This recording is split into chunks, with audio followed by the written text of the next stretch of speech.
It's easy to love a good hero. It's why they're the dominant frontrunner when it comes to protagonists in stories. Rooting for someone that stands up to injustice, perseveres in the face of struggles, and is a mix of primarily positive traits is easy. But what about morally ambiguous characters? With personality traits that are unlikable or exploitative?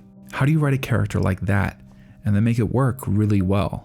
Welcome to this week's video. My name is Pei, and today we're talking about writing around a clear character fault when heroes are also frauds.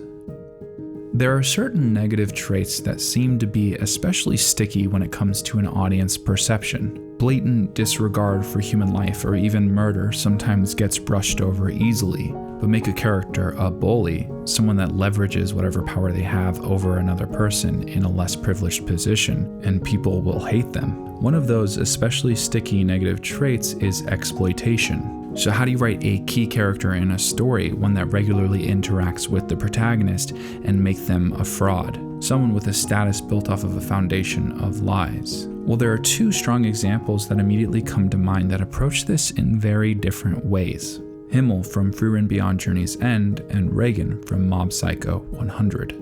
One of the most common ways writers handle exploitation in a character that's eventually meant to be played as likable is by implying a greater good, a character that manipulates situations with good intentions. Himmel is referred to in Frieren as a hero, and for him, a huge component of that job was creating a persona that had a cascading effect on society, being a figure as much as an individual, someone destined to save the day. However, if you deliver on your promises, who cares if you were actually destined for them? Something Frieren does pretty consistently is find depth in characters I didn't expect, and Himmel at face value seemed very straightforward. But one of the ways they made this character so much more interesting than what he initially seemed is by introducing and playing around character traits that are often seen very negatively: vanity and ego. Himmel's explored as a character as someone that's incredibly image-oriented, but then they find ways to make those traits endearing. Because in reality, almost any tool, no matter how strong the negative connotation, can find spaces to be useful. In an era of overwhelming panic, fear, and violence, having a symbol of peace, protection, and heroism can be so effective. Because Himmel just acknowledged that in filling that role, consistency was likely more important than authenticity.